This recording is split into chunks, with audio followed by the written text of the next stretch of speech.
Okay, so I seen Hansel and Gretel, Witch Hunters. I seen it 3 days ago, and it's taken me 72 hours to actually build up the motivation to turn on the camera to talk about this movie. So without further ado, here we go.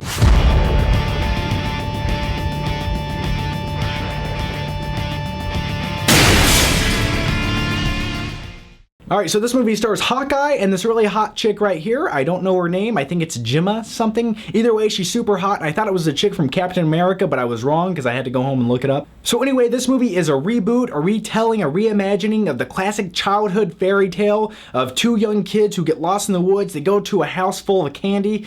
There's a witch inside. She wants to do weird things to them. Anyway, the brother and sister team up, kick this witch's ass, throw her in the fire pit. Now, everything I just said happens in this movie, except that there's a mysterious plot point of why their father left them alone in the woods and how they got lost. Hansel and Gretel go town to town and they basically, contract themselves out as witch hunters and they help the town and they get paid some shillings for it. Okay, hear me out. I knew what I was getting into when I watched this movie. I knew it wasn't going to be the best movie ever, and I knew it was supposed to be kind of, over the top and dumb and, not taken seriously, with a lot of corniness, stupidity in it, and going into this movie, I was a little bit pleasantly surprised because I didn't realize it was rated R until the first 20 or 30 minutes, because I was like, they just said fuck. She just said fuck again. Jeremy Renner just said fuck. And there was also a witch sex scene in the movie, and I give that a thumbs up. Even though I wanted it to include her riding around on a broomstick, and I didn't quite get that.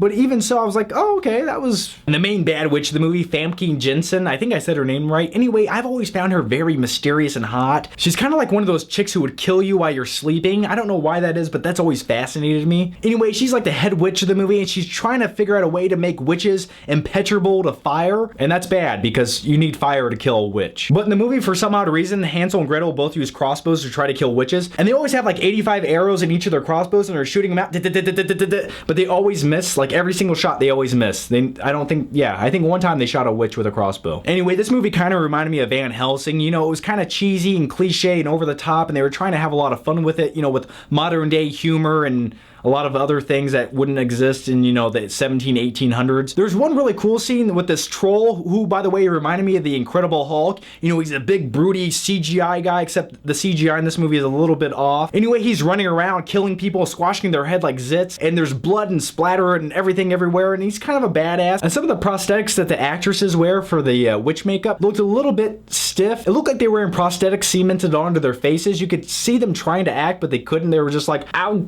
get you.